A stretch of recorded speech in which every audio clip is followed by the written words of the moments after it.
Hello everybody, thank you so much for having me tonight. It's great to be here with you at Elonthon. My name is Sam Porzak and I am here to do some stand-up comedy for y'all. And, I am always happy to support such a great cause in any way that I can. Besides, giving my own money, or exercising, of course, can't do that. Or even being there in person. But beyond all that, happy to help however I can, So let's get right into it. So the other day, I was at a restaurant, and I was looking at the menu. They had kind of all the normal stuff, hamburgers, hot dogs, sandwiches, all that good stuff. And then I saw something interesting. I saw that we had a section called fresh salads. And this caught my eye because it's weird to me that they had to specify that the salad was fresh. That was kind of my assumption. And that makes me think that either the salad wasn't fresh, it used to be rotten, and now it is fresh, and that's a big selling point for them, or the salad is the only thing on the menu that's fresh. Both of which kind of worry me. I mean, these are both bad options. I think that'd be like if you went to a used car lot, and you had a salesman who was trying to sell you on something, and he goes like, oh, this car's a beauty. It automatically drives, it has leather interior, it's all wonderful, and it's not rigged to explode the second it leaves the lot. What? Why would you say that? So you know that it definitely won't explode. I assumed that it wasn't going to explode, but now you have me worried. Oh, don't worry, we just want you to know that this car definitely doesn't explode. Do the other cars explode? Of course not. Then why don't they say they won't explode? Just because this one's especially non-explosive. At which point I leave and never come back because that person is clearly a psychopath. Now, speaking of bad salesmen, I've been meditating on it recently, and I think that whoever invented cake was really lazy with the flavors. I mean, the ice cream guy was totally on top of it. Oh, you want flavors, chocolate, vanilla, strawberry, Neapolitan, Rocky Road, a million more right off the top of my head. And then the cake guy, I think that he copied the first few off of ice cream, like, oh, vanilla, that's good, chocolate, that's a classic, of course. And then he wasn't able to get the rest, so then when he had to do his presentation on the flavors, he panicked, So like, hey, Jim, it's Thursday, you ready to give that thing on the cake flavors? It's like, oh, that was today? Yeah, it's today. Are you ready? Yeah, of course. Here's all the flavors. We got vanilla, obviously, chocolate, but red this time, and carrot. Carrot? Your big dessert is a loaf that's flavored like a carrot. No, that's not it. We also are gonna just absolutely coat the thing in cream cheese. Okay, so we're going with carrot loaf smothered in cream cheese. And walnuts! Don't forget the walnuts, that's very important! You're fired. Aw, man. There goes my job at the dessert inventing factory, I guess. Time to work in a new metaphorical abstract space.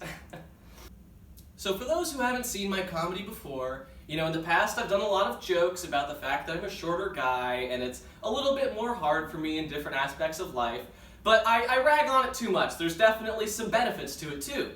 For instance, if I'm ever in an action movie, I'm gonna have no difficulty getting away from the bad guy. I'm running through the crowd, they're looking for me, and normally they would see the protagonist's head kind of bobbing out and weaving and trying to get away, but they're just gonna look and they're gonna go, nope, I do not see him at all. We've totally lost him. Movie's over, I guess. He got away. Also, I'm great at limbo. I win every time. I don't even have to lean back until halfway through. And additionally, it makes it so much easier to pet dogs. Like, ooh, a corgi. Speaking of dogs, my dad has an insanely old dog. His name's Buddy, an absolute angel. He's a Cocker Spaniel, and he is 17 years old. Now, for anyone who's unfamiliar with Cocker Spaniels, that is significantly older than they usually get. I mean, this dog is decrepit. He is the father time of Cocker Spaniels. And because he's so old, he does tend to get his way. For instance, he's become a picky eater. Every night my dad gives him human food. Here I am eating ramen for my third meal in a row. Meanwhile, my dog gets steak every night like a James Bond villain. And he also always has to use the bathroom, which should not be surprising. He's an older dog. It's a little harder for him to hold it in. I get that. But it's terrifying when you're home alone with him because Buddy has learned how to open doors by headbutting them. So picture you're me, you know, all home alone, it's 3 a.m., middle of the night, you're fast asleep, and suddenly you hear on your door like a kind of scratching. And, you know, it's a little bit scary, but you're half asleep. You kind of just ignore it and fall back asleep, you know. Go back to bed. And then a minute later, you hear a doop, doop, doop, doop, doop, which naturally is horrifying. It freaks you out. And so the door creaks open because he has headbutted it, and Buddy walks in, but because he's so low to the ground, I totally miss him. So I get up to go investigate the noise outside of my room. I'm walking all over the house. Of course I don't find anything because Buddy's been following me the whole time. And when I finally get back to my room, Buddy's lying there next to a puddle in front of my door on the carpet, and any logical person would say, oh, Buddy had to go to the bathroom and he, did it on the carpet. But of course, me at this point, I am freaked out, and I grab him, I go, Buddy, we gotta get out of here! Someone's broken in and they're peeing on our carpet! Yeah, so that is a little bit frightening. Speaking of spookier stuff, I've been reading a lot of older sci-fi lately, and some of them are a little more scary, but what I really like in these books from the 60s and the 70s is that they had such high hopes for humanities, because we are the future of those books when that was the present, and so they would say like, the year is 2020. All crime has been eradicated. There are no more diseases. Robots are everywhere and they make our lives effortless. That last one was kind of true. There are robots everywhere, but now instead of helping you, you've just got Alexa sitting in your house waiting to rat you out to advertisers.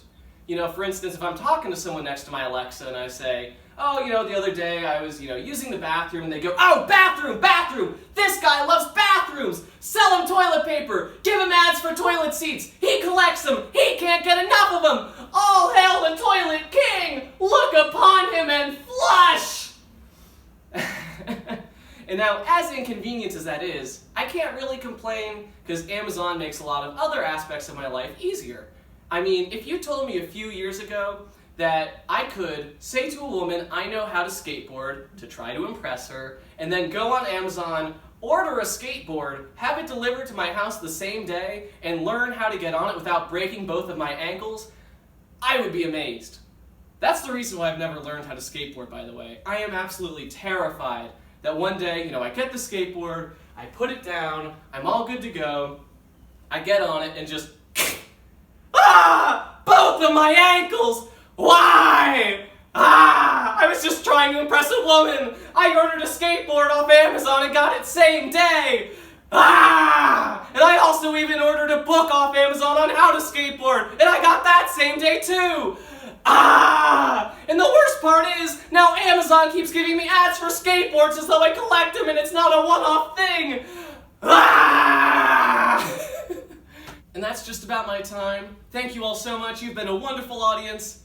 I assume. I can't really hear you, but I hope you have a great rest of your Elonthon and a fantastic night. Goodbye!